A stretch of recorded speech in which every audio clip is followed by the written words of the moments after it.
Beyond Good and Evil by Friedrich Nietzsche. Translated by Helen Zimmern. Chapter 8. Peoples and Countries. 240. I heard, once again for the first time, Richard Wagner's overture to the Master Singer. It is a piece of magnificent, gorgeous, heavy, latter-day art, which has the pride to presuppose 2 centuries of music as still living, in order that it may be understood. It is an honor to Germans that such a pride did not miscalculate. What flavors and forces, what seasons and climes do we not find mingled in it? It impresses us at one time as ancient, at another time as foreign, bitter, and too modern. It is as arbitrary as it is pompously traditional. It is not infrequently roguish, still oftener rough and coarse. It has fire and courage, and at the same time the loose, dun-colored skin of fruits which ripen too late. It flows broad and full, and suddenly there is a moment of inexplicable hesitation, like a gap that opens between cause and effect, an oppression that makes us dream, almost a nightmare. But already it broadens and widens anew, the old stream of delight, the most manifold delight, of old and new happiness, including especially the joy of the artist in himself, which he refuses to conceal, his astonished, happy cognizance of his mastery of the expedients here employed, the new, newly acquired, imperfectly tested expedients of art, which he apparently betrays to us. All in all, however, no beauty, no south, nothing of the delicate southern clearness of the sky, nothing of grace, no dance, hardly a will to logic, a certain clumsiness even, which is also emphasized, as though the artist wishes to say to us, "It is part of my intention." A cumbersome drapery, something arbitrarily barbaric and ceremonious, a flaring of learned and venerable conceits and witticisms, something German in the best and worst sense of the word, something in the German style, manifold, formless, and inexhaustible, a certain German potency and superplenitude of soul, which is not afraid to hide itself under the raffinements of decadence, which perhaps feels itself more at ease there, a real, genuine token of the German soul, which is at the same time young and aged, too ripe and yet still too rich in futurity. This kind of music expresses best what I think of the Germans. They belong to the day before yesterday and the day after tomorrow. They have as yet no today. 241. We good Europeans, we also have hours when we allow ourselves a warm-hearted patriotism, a plunge and relapse into old loves and narrow views. I have just given an example of it. Hours of national excitement, of patriotic anguish, and all other sorts of old-fashioned floods of sentiment.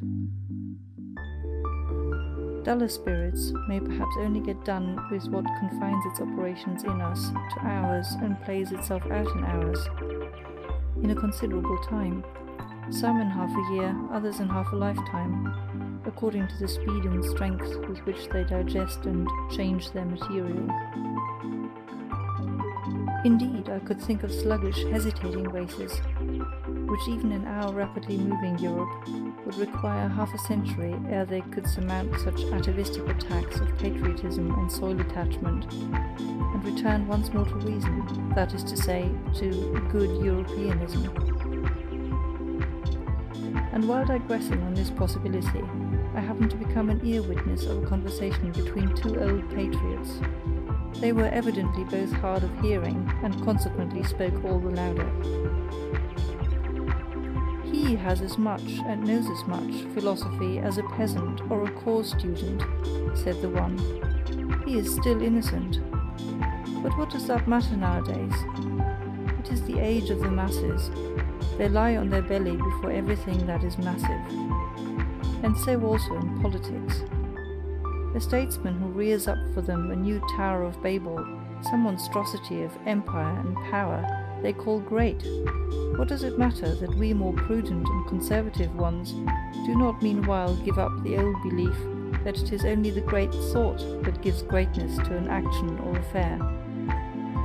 Supposing a statesman were to bring his people into the position of being obliged henceforth to practice high politics, for which they were by nature badly endowed and prepared, so that they would have to sacrifice their old and reliable virtues out of love to a new and doubtful mediocrity.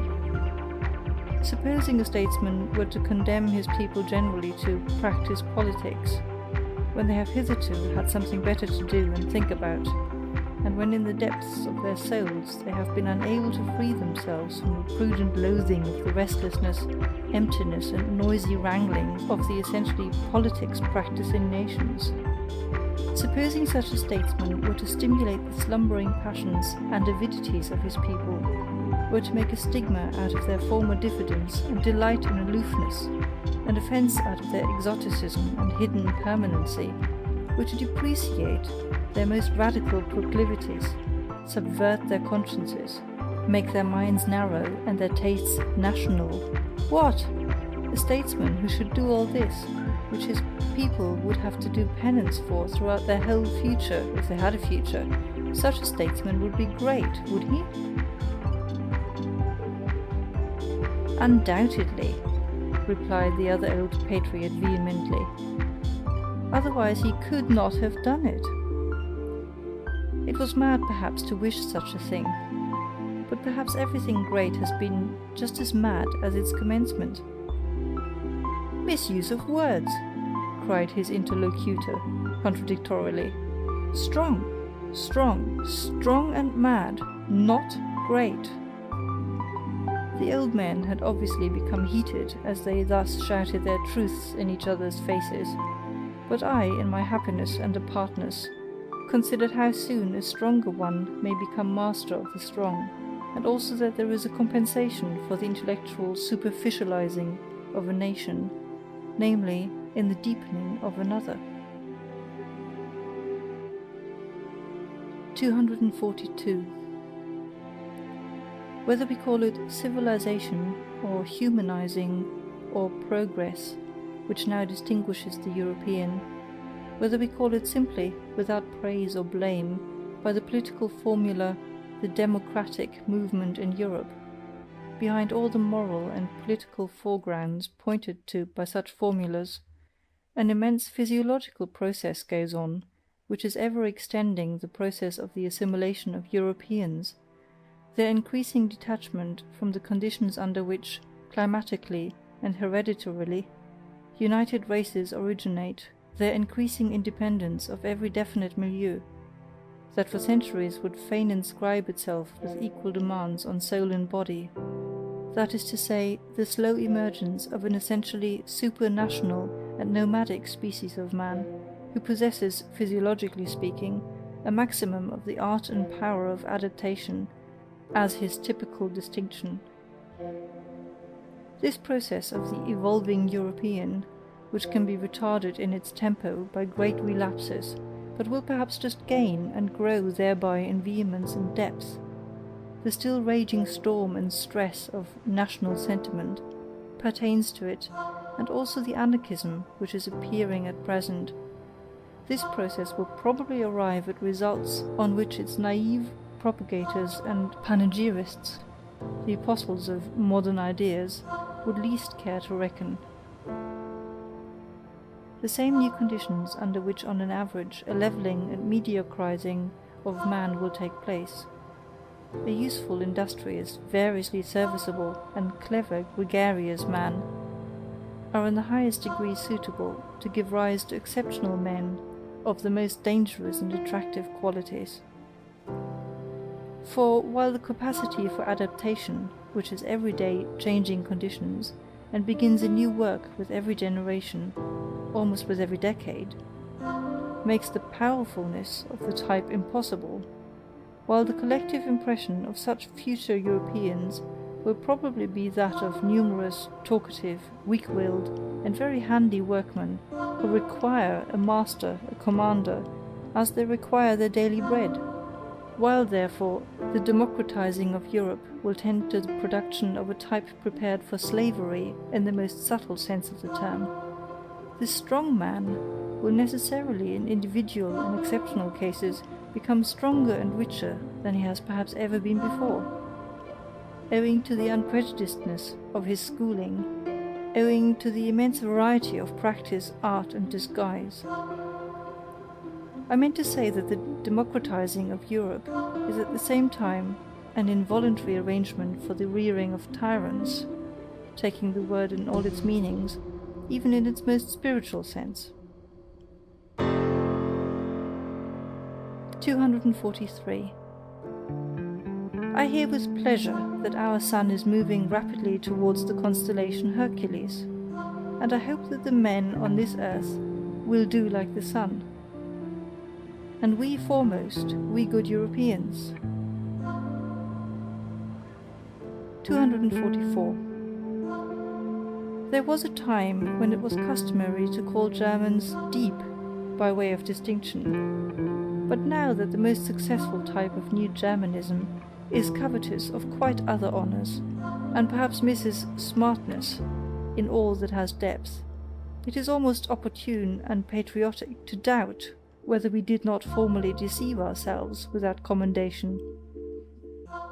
In short, whether German depth is not at bottom something different and worse, and something from which, thank God, we are on the point of successfully ridding ourselves. Let us try, then, to relearn with regard to German depth. The only thing necessary for the purpose is a little vivisection of the German soul. The German soul is above all manifold, varied in its source, aggregated and superimposed, rather than actually built. This is owing to its origin. A German who would embolden himself to assert, "Two souls, alas, dwell in my breast," would make a bad guess at the truth, or more correctly, he would come far short of the truth about the number of souls. As a people made up of the most extraordinary mixing and mingling of races, perhaps even with a preponderance of the pre-Aryan element, as the people of the centre, in every sense of the term, the Germans are more intangible, more ample, more contradictory, more unknown, more incalculable, more surprising, and even more terrifying than other people are to themselves.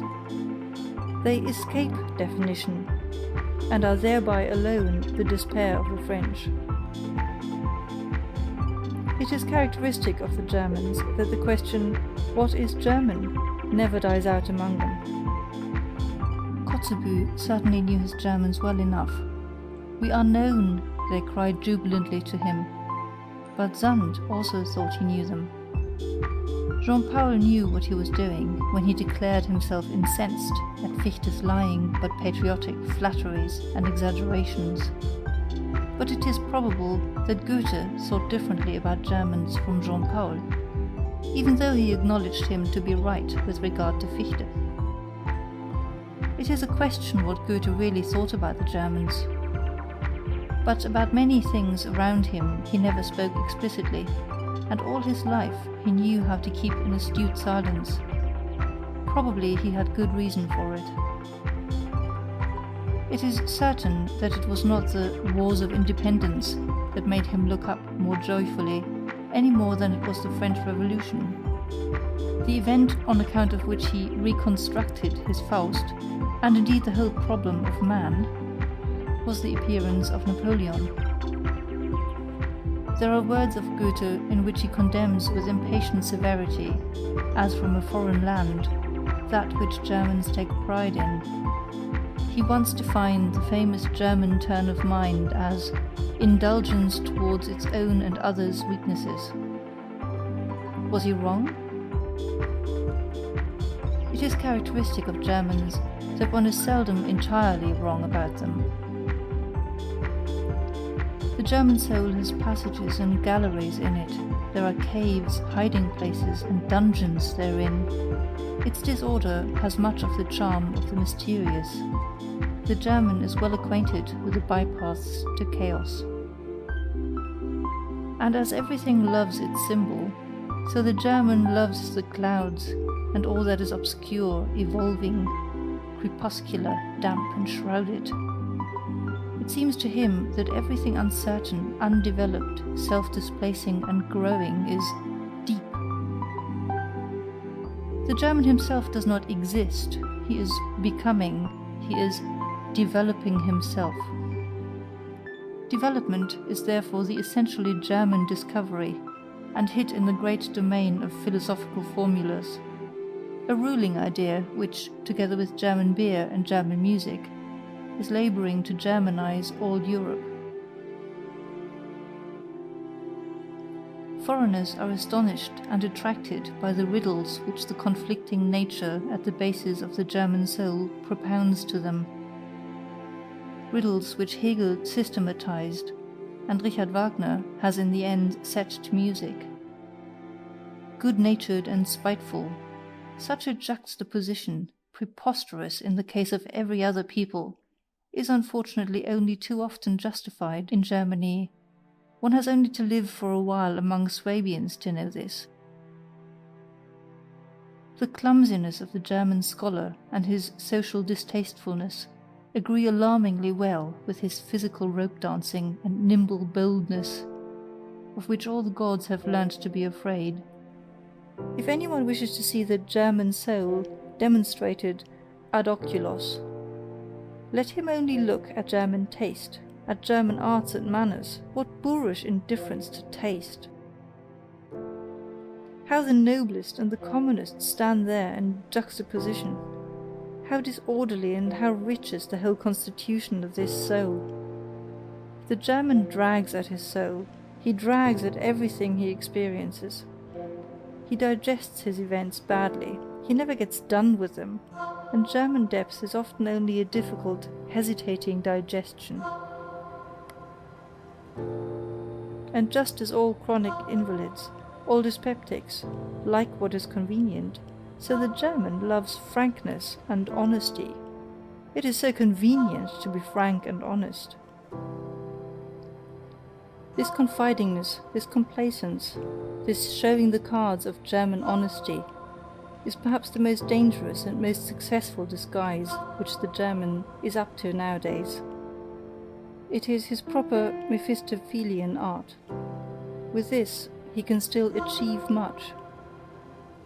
The German lets himself go, and thereby gazes with faithful blue, empty German eyes, and other countries immediately confound him with his dressing gown.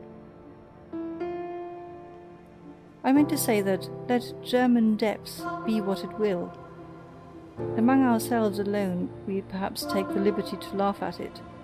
We shall do well to continue henceforth to honour its appearance and good name, and not barter away too cheaply our old reputation as a people for depth, for Prussian smartness, and Berlin wit and sand.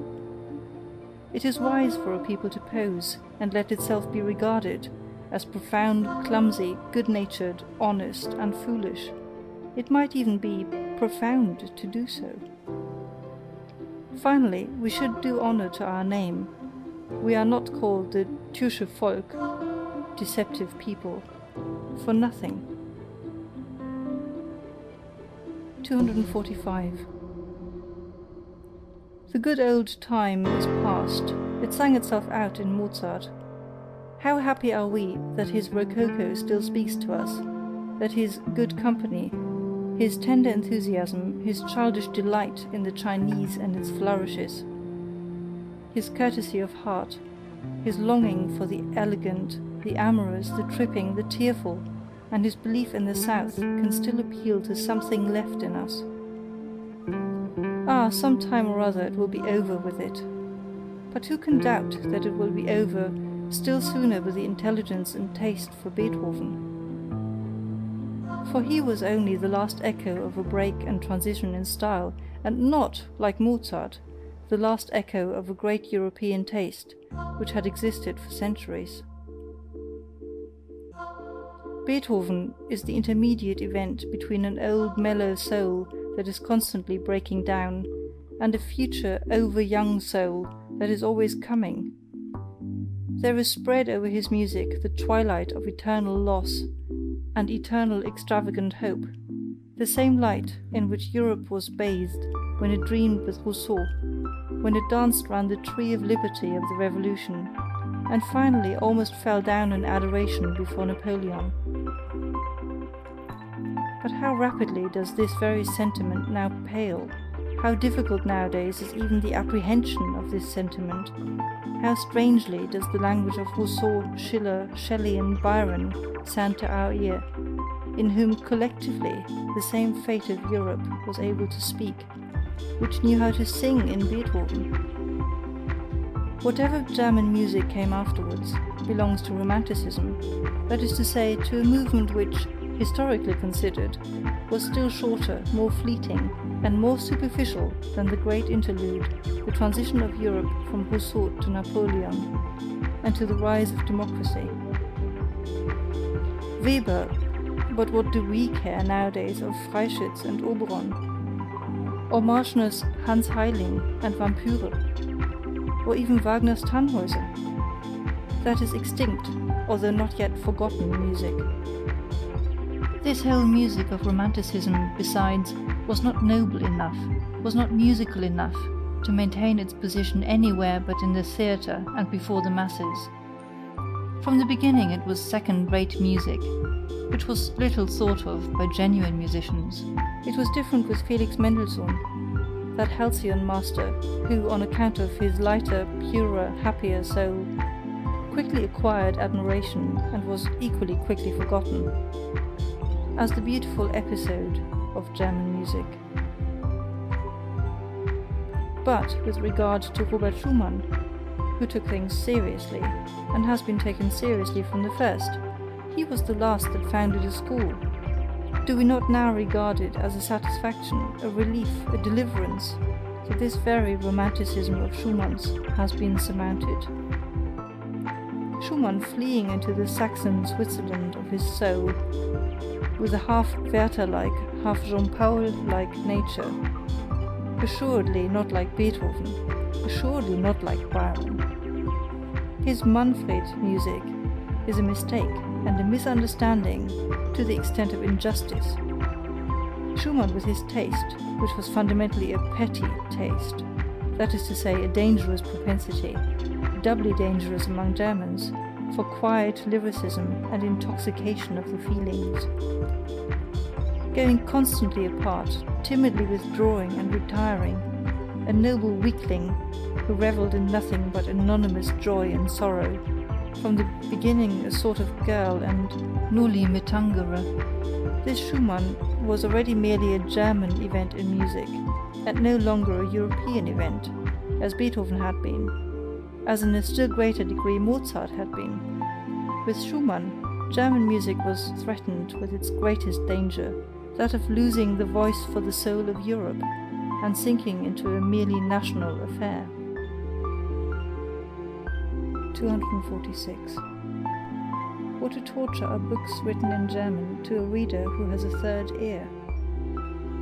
How indignantly he stands beside the slowly turning swamp of sounds without tune and rhythms without dance, which Germans call a book.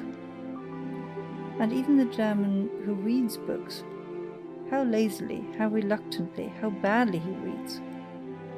How many Germans know, and consider it obligatory to know, that there is art in every good sentence, art which must be divined if the sentence is to be understood? If there is a misunderstanding about its tempo, for instance, the sentence itself is misunderstood. That one must not be doubtful about the rhythm-determining syllables, that one should feel the breaking of the too rigid symmetry as intentional and as a charm, that one should lend a fine and patient ear to every staccato and every rubato, that one should divine the sense and the sequence of the vowels and diphthongs, and how delicately and richly they can be tinted and retinted in the order of their arrangement, Who among book-reading Germans is complacent enough to recognize such duties and requirements, and to listen to so much art and intention in language? After all, one just has no ear for it, and so the most marked contrasts of style are not heard, and the most delicate artistry, as it were, squandered on the deaf. These were my thoughts when I noticed how clumsily and unintuitively two masters in the art of prose writing have been confounded, one whose words drop down hesitatingly and coldly, as from the roof of a damp cave. He counts on their dull sound and echo, and another who manipulates his language like a flexible sword, and from his arm down to his toes feels the dangerous bliss of the quivering, over-sharp blade, which wishes to bite, hiss, and cut. 247. How little the German style has to do with harmony and with the ear is shown by the fact that precisely our good musicians themselves write badly. The German does not read aloud. He does not read for the ear, but only with his eyes. He has put his ears away in the drawer for the time. In antiquity, when a man read, which was seldom enough, he read something to himself, and in a loud voice. They were surprised when anyone read silently, and sought secretly the reason of it.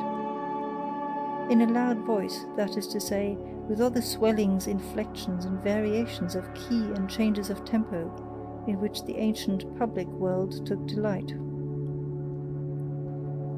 The laws of the written style were then the same as those of the spoken style, and these laws depended partly on the surprising development and refined requirements of the ear and larynx, partly on the strength, endurance, and power of the ancient lungs. In the ancient sense, a period is above all a physiological whole, inasmuch as it is comprised in one breath.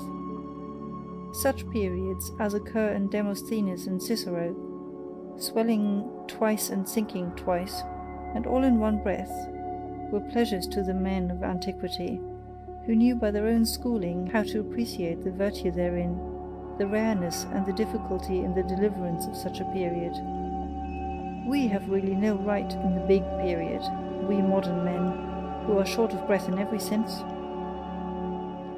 These ancients, indeed, were all of them dilettanti in speaking, consequently connoisseurs, consequently critics. They thus brought their orators to the highest pitch, in the same manner as in the last century, when all Italian ladies and gentlemen knew how to sing. The virtuosoship of song, and with it also the art of melody, reached its elevation. In Germany, however, until quite recently, when a kind of platform eloquence began shyly and awkwardly enough to flutter its young wings, there was, properly speaking, only one kind of public and approximately artistical discourse, that delivered from the pulpit. The preacher was the only one in Germany who knew the weight of a syllable or a word, in what manner a sentence strikes, springs, rushes, flows, and comes to a close. He alone had a conscience in his ears, often enough a bad conscience, for reasons are not lacking why proficiency in oratory should be especially seldom attained by a German, or almost always too late. The masterpiece of German prose is therefore with good reason the masterpiece of its greatest preacher. The Bible has hitherto been the best German book. Compared with Luther's Bible, almost everything else is merely literature, something which has not grown in Germany, and therefore has not taken and does not take root in German hearts, as the Bible has done. 248. There are two kinds of geniuses. One which above all engenders and seeks to engender, and another which willingly lets itself be fructified and brings forth. And similarly, among the gifted nations, there are those on whom the woman's problem of pregnancy has devolved, and the secret task of forming, maturing, and perfecting. The Greeks, for instance, were a nation of this kind, and so are the French, and others which have to fructify and become the cause of new modes of life, like the Jews, the Romans, and in all modesty be it asked, like the Germans? Nations tortured and enraptured by unknown fevers, and irresistibly forced out of themselves, amorous and longing for foreign races, such as let themselves be fructified, and withal imperious, like everything conscious of being full of generative force, and consequently empowered by the grace of God.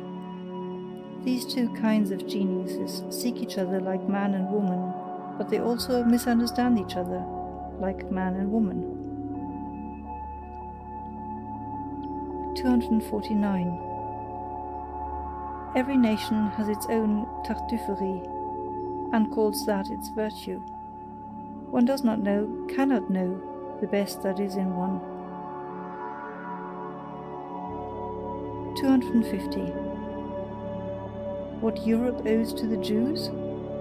Many things, good and bad, and above all, one thing of the nature both of the best and the worst, the grand style in morality, the fearfulness and majesty of infinite demands, of infinite significations, the whole romanticism and sublimity of moral questionableness, and consequently just the most attractive, ensnaring, and exquisite element in those iridescences and allurements to life, in the aftersheen of which the sky of our European culture, its evening sky, now glows, perhaps glows out. For this we artists among the spectators and philosophers are grateful to the Jews. 251. It must be taken into the bargain, if various clouds and disturbances, in short, slight attacks of stupidity, pass over the spirit of a people that suffers and wants to suffer from national nervous fever and political ambition. For instance, among present-day Germans there is alternately the anti-French folly, the anti-Semitic folly, the anti-Polish folly, the Christian romantic folly, the Wagnerian folly, the Teutonic folly, the Prussian folly. Just look at all those poor historians, the Zübels and Treitschkes and their closely bandaged heads, and whatever else these little obscurations of the German spirit and conscience may be called. May it be forgiven me that I, too, when on a short daring sojourn into very infected ground, did not remain wholly exempt from the disease, but like everyone else, began to entertain thoughts about matters which did not concern me, the first symptom of political infection. About the Jews, for instance, listen to the following. I have never yet met a German who was favorably inclined to the Jews, and however decided the repudiation of actual anti-Semitism may be on the part of all prudent and political men, this prudence and policy is not perhaps directed against the nature of the sentiment itself, but only against its dangerous excess, and especially against the distasteful and infamous expression of this excess of sentiment. On this point we must not deceive ourselves.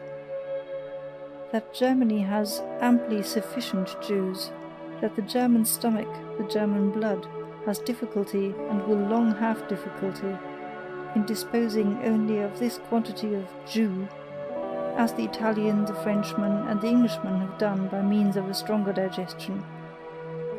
That is the unmistakable declaration and language of a general instinct, to which one must listen, and according to which one must act.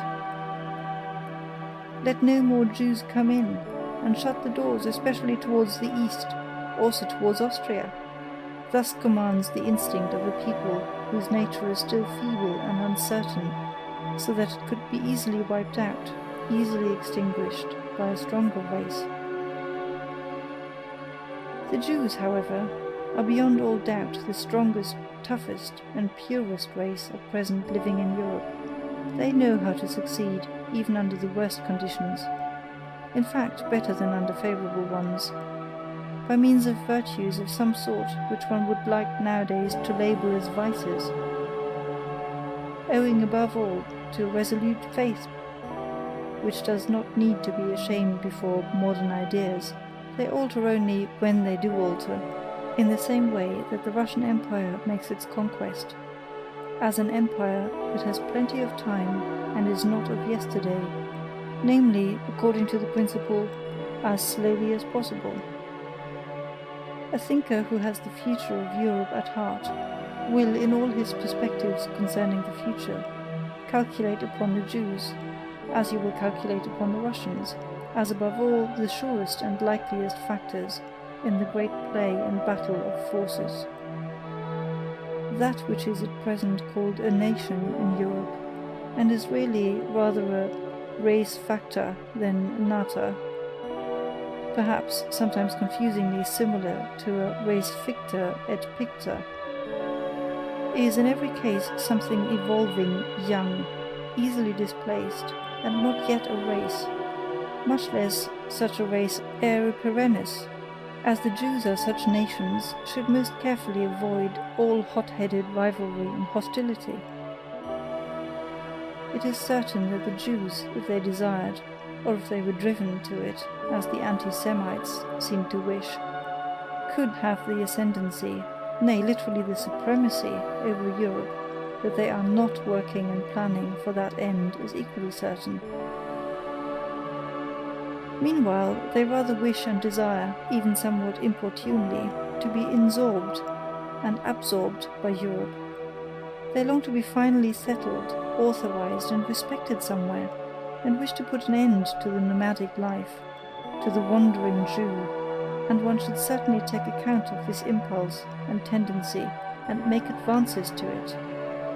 It possibly betokens a mitigation of the Jewish instincts, for which purpose it would perhaps be useful and fair to banish the anti-Semitic brawlers out of the country. One should make advances with all prudence and with selection, pretty much as the English nobility do.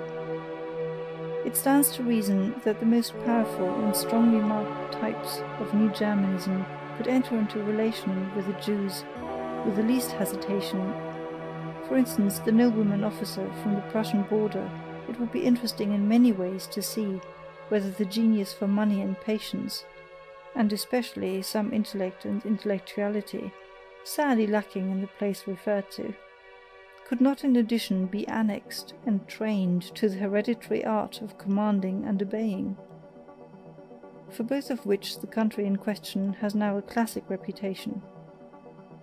But here it is expedient to break off my festal discourse at my sprightly Teutonomania, for I have already reached my serious topic, the European problem, as I understand it, the rearing of a new ruling caste for Europe. 252. They are not a philosophical race, the English. Bacon represents an attack on the philosophical spirit generally. Hobbes, Hume and Locke, an abasement and a depreciation of the idea of a philosopher for more than a century. It was against Hume that Kant uprose and raised himself. It was Locke, of whom Schelling rightly said, "Je méprise Locke." In the struggle against the English mechanical stultification of the world, Hegel and Schopenhauer, along with Goethe, were of one accord, the two hostile brother geniuses in philosophy, who pushed in different directions towards the opposite poles of German thought, and thereby wronged each other as only brothers will do. What is lacking in England, and has always been lacking, that half-actor and rhetorician knew well enough, the absurd muddlehead Carlyle, who sought to conceal under passionate grimaces what he knew about himself, namely what was lacking in Carlyle, real power of intellect, real depth of intellectual perception, in short, philosophy. It is characteristic of such an unphilosophical race to hold on firmly to Christianity. They need its discipline for moralizing and humanizing. The Englishman, more gloomy, sensual, headstrong and brutal than the German, is for that very reason, as the baser of the two, also the most pious. He has all the more need of Christianity. To finer nostrils, this English Christianity itself has still a characteristic English taint of spleen and alcoholic excess, for which, owing to good reasons, it is used as an antidote. The finer poison to neutralize the coarser, a finer form of poisoning, is in fact a step in advance with coarse-mannered people, a step towards spiritualization. The English coarseness and rustic demureness is still most satisfactorily disguised by Christian pantomime and by praying and psalm-singing, or, more correctly, it is thereby explained and differently expressed.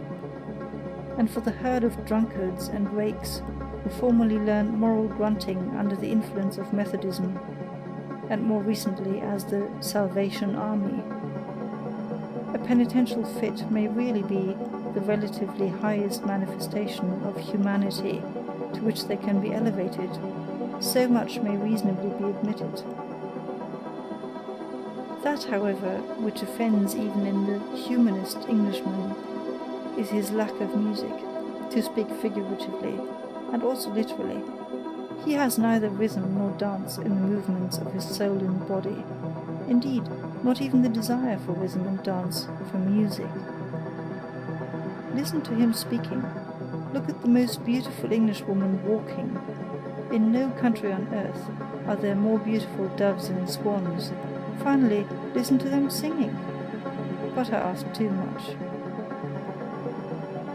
253.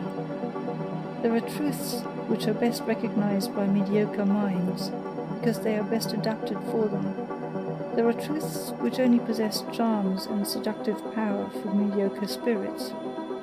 One is pushed to this probably unpleasant conclusion, now that the influence of respectable but mediocre Englishmen, I may mention Darwin, John Stuart Mill, and Herbert Spencer, begins to gain the ascendancy of the middle-class region of European taste. Indeed, who could doubt that it is a useful thing for such minds to have the ascendancy for a time? It would be an error to consider the highly developed and independently soaring minds as specially qualified for determining and collecting many little common facts, and deducing conclusions from them. As exceptions, they are rather from the first in no very favourable position towards those who are the rules. After all, they have more to do than merely to perceive. In effect, they have to be something new. They have to signify something new. They have to represent new values. The gulf between knowledge and capacity is perhaps greater and also more mysterious than one thinks. The capable man in the grand style, the creator, will possibly have to be an ignorant person, while on the other hand, for scientific discoveries like those of Darwin, a certain narrowness, aridity, and industrious carefulness, in short, something English, may not be unfavourable for arriving at them. Finally, let it not be forgotten that the English, with their profound mediocrity, brought about once before a general depression of European intelligence. What is called modern ideas, or the ideas of the 18th century, or French ideas, that, consequently, against which the German mind rose up with profound disgust, is of English origin, there is no doubt about it. The French were only the apes and actors of these ideas, their best soldiers, and likewise, alas, their first and profoundest victims. For owing to the diabolical Anglomania of modern ideas, the âme française has in the end become so thin and emaciated that at present one recalls its 16th and 17th centuries, its profound, passionate strength, its inventive excellency almost with disbelief. One must, however, maintain this verdict of historical justice in a determined manner, and defend against it present prejudices and appearances. The European noblesse, of sentiment, taste, and manners, taking the word in every high sense, is the work and invention of France. The European ignobleness, the plebeianism of modern ideas, is England's work and invention. 254. Even at present, France is still the seat of the most intellectual and refined culture of Europe. It is still the high school of taste. But one must know how to find this France of taste. He who belongs to it keeps himself well concealed. There may be a small number in whom it lives and is embodied. Besides, perhaps, being men who do not stand upon the strongest legs. In part fatalists, hypochondriacs, invalids, in part persons overindulged, over-refined, such as have the ambition to conceal themselves. They have all something in common. They keep their ears closed in presence of the delirious folly and noisy spouting of the democratic bourgeois. In fact, a besotted and brutalized France at present sprawls in the foreground. It recently celebrated a veritable orgy of bad taste, and at the same time of self-admiration, in the funeral of Victor Hugo. There is also something else common to them, a predilection to resist intellectual Germanizing, and a still greater inability to do so. In this France of intellect, which is also a France of pessimism, Schopenhauer has become more at home and more indigenous than he has ever been in Germany, not to speak of Heinrich Heine, who has long ago been reincarnated in the more refined and fastidious lyricists of Paris, or of Hegel, who at present, in the form of Taine, the first of living historians, exercises an almost tyrannical influence. As regards Richard Wagner, however, the more French music learns to adapt itself to the actual needs of the âme moderne, the more will it Wagneride. One can safely predict that beforehand. It is already taking place sufficiently. There are, however, three things which the French can still boast of with pride as their heritage and possession, and as indelible tokens of their ancient intellectual superiority in Europe, in spite of all voluntary or involuntary Germanizing and vulgarizing of taste. Firstly, the capacity for artistic emotion, for devotion to form, for which the expression l'art pour l'art, along with numerous others, has been invented. Such capacity has not been lacking in France for 3 centuries, and owing to its reverence for the small number, it has again and again made a sort of chamber music of literature possible, which is sought for in vain elsewhere in Europe. The second thing whereby the French can lay claim to a superiority over Europe is their ancient, many-sided, moralistic culture, owing to which one finds on an average, even in the petty romanciers of the newspapers and chance boulevardiers de Paris, a psychological sensitiveness and curiosity of which, for example, one has no conception, to say nothing of the thing itself, in Germany. The Germans lack a couple of centuries of the moralistic work requisite thereto, which, as we have said, France has not grudged. Those who call the Germans naive on that account give them commendation for a defect. As the opposite of the German inexperience and innocence in voluptate psychologica, which is not too remotely associated with the tediousness of German intercourse, and as the most successful expression of genuine French curiosity and inventive talent in this domain of delicate thrills, Henri Beyle may be noted, that remarkably anticipatory and forerunning man, who, with a Napoleonic tempo, traversed his Europe, in fact several centuries of the European soul, as a surveyor and discoverer thereof. It has required 2 generations to overtake him one way or other, to divine long afterwards some of the riddles that perplexed and enraptured him. This strange Epicurean and man of interrogation, the last great psychologist of France. There is yet a third claim to superiority. In the French character there is a successful halfway synthesis of the North and South, which makes them comprehend many things and enjoins upon them other things, which an Englishman can never comprehend. Their temperament turned alternately to and from the south, in which from time to time the Provençal and Ligurian blood froths over, preserves them from the dreadful northern grey and grey, from sunless conceptual spectrism, and from poverty of blood, our German infirmity of taste, for the excessive prevalence of which, at the present moment, blood and iron, that is to say, high politics, has with great resolution been prescribed, according to a dangerous healing art which bids me wait and wait, but not yet hope.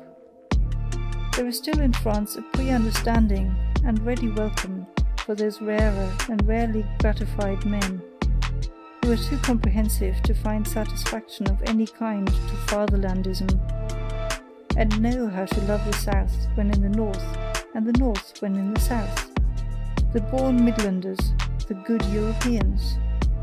For them Bizet has made music, this latest genius who has seen a new beauty and seduction, who has discovered a piece of the South in music.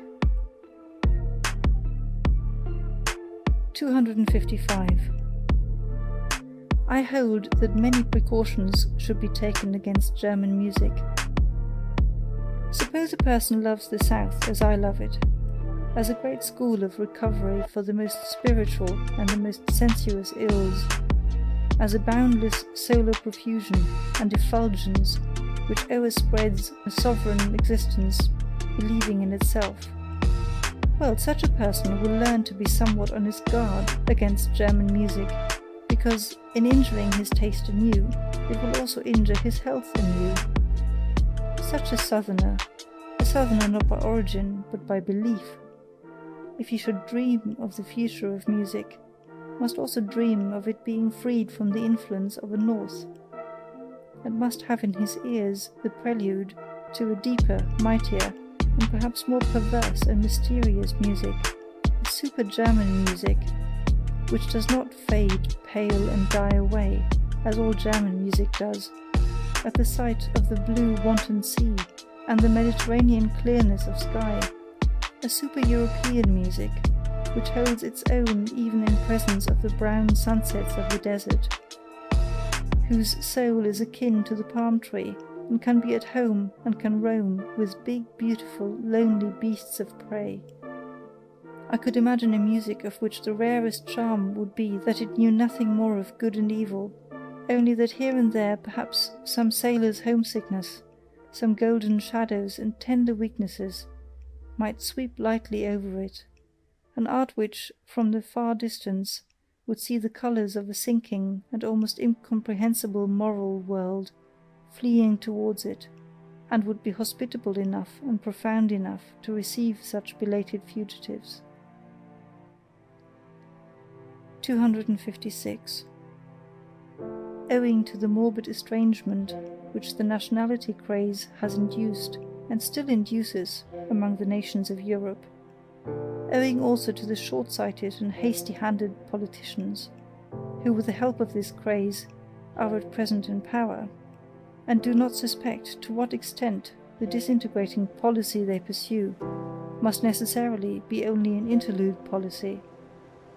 Owing to all this, and much else that is altogether unmentionable at present, the most unmistakable signs that Europe wishes to be one are now overlooked, or arbitrarily and falsely misinterpreted.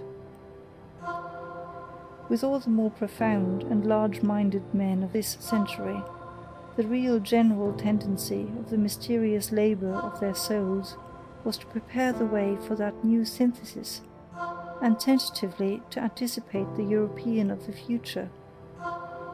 Only in their simulations, or in their weaker moments, in old age perhaps, did they belong to the fatherlands.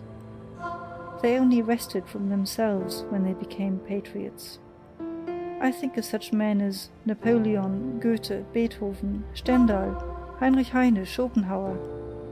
It must not be taken amiss if I also count Richard Wagner among them, about whom one must not let oneself be deceived by his own misunderstandings. Geniuses like him have seldom the right to understand themselves. Still less, of course, by the unseemly noise with which he is now resisted and opposed in France. The fact remains, nevertheless, that Richard Wagner and the later French Romanticism of the 40s are most closely and intimately related to one another. They are akin, fundamentally akin, in all the heights and depths of their requirements. It is Europe, the one Europe, whose soul presses urgently and longingly outwards and upwards in their multifarious and boisterous art. Whither? Into a new light? Towards a new sun? But who would attempt to express accurately what all these masters of new modes of speech could not express distinctly? It is certain that the same storm and stress tormented them, that they sought in the same manner, these last great seekers. All of them steeped in literature to their eyes and ears, the first artists of universal literary culture, for the most part, even themselves writers, poets, intermediaries and blenders of the art and the senses. Wagner as musician is reckoned among painters, as poet among musicians, as artist generally among actors. All of them fanatics for expression at any cost. I specially mention Delacroix, the nearest related to Wagner. All of them great discoverers of the realm of the sublime, also of the loathsome and dreadful, yet greater discoverers in effect, in display, in the art of the show shop, all of them talented far beyond their genius, out and out virtuosi, with mysterious accesses to all that seduces, allures, constrains and upsets, born enemies of logic and the straight line, hankering after the strange, the exotic, the monstrous, the crooked and the self-contradictory. As men, Tantalises of the will, plebeian parvenu, who knew themselves to be incapable of a noble tempo or of a lento in life and action. Think of Balzac, for instance, unrestrained workers, almost destroying themselves by work. Antinomians and rebels in manners, ambitious and insatiable, without equilibrium and enjoyment, all of them finally shattering and sinking down at the Christian cross. And with right and reason, for who of them would have been sufficiently profound and sufficiently original for an anti-Christian philosophy? On the whole, a boldly daring, splendidly overbearing, high-flying and aloft-up-dragging class of higher men who had first to teach their century, and it is the century of the masses, the conception higher man. Let the German friends of Richard Wagner advise together as to whether there is anything purely German in the Wagnerian art, whether its distinction does not consist precisely in coming from super-German sources and impulses, in which connection it may not be underrated how indispensable Paris was in the development of his type, which the strength of his instincts made him long to visit at the most decisive time, and how the whole style of his proceedings, of his self-apostolate, could only perfect itself in sight of the French socialistic original. On a more subtle comparison, it will perhaps be found, to the honor of Richard Wagner's German nature, that he has acted in everything with more strength, daring, severity and elevation than a 19th century Frenchman could have done, owing to the circumstance that we Germans are as yet nearer to barbarism than the French. Perhaps even the most remarkable creation of Richard Wagner is not only at present, but forever inaccessible, incomprehensible, and inimitable to the whole latter-day Latin race. The figure of Siegfried, that very free man, who was probably far too free, too hard, too cheerful, too healthy, too anti-Catholic for the taste of old, mellow, civilized nations. He may even have been a sin against Romanticism, this anti-Latin Siegfried. Well, Wagner atoned amply for this sin in his old sad days, when, anticipating a taste which has meanwhile passed into politics, he began, with a religious vehemence peculiar to him, to preach at least the way to Rome, if not walk therein. That these last words may not be misunderstood, I will call to my aid a few powerful rhymes, which will even betray to less delicate ears what I mean. What I mean counter to the last Wagner and his Parsifal music. Is this our mode? From German heart came this vexed ululating? From German body this self-lacerating?